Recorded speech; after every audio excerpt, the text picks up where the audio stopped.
సూర్య చంద్ర నక్షత్రాలను ఆయన కలుగజేశాడు. అంత మాత్రమే కాదు పిల్లగా, ఆ నక్షత్రాలకు పేరు పెట్టాడు ఆయన. నక్షత్రాలకు పేరు పెట్టాడండి. పరిశుద్ధ గ్రంథంలో మనం చదువుతూ ఉన్నప్పుడు కదా ఆ మాటలు మనకు కనబడతాయి. చూడండి, ఆమోసు గ్రంథము 5వ అధ్యాయము 8వ వచనం. ఆమోసు గ్రంథము 5వ అధ్యాయం 8వ వచనం. సప్తఋషి నక్షత్రములను, ఏ నక్షత్రం అంటండి?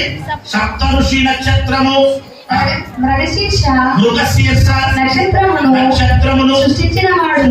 అంటే పేర్లు పెట్టాడు వాటికి. నక్షత్రాలకు ఏం పేరు పెట్టాడు?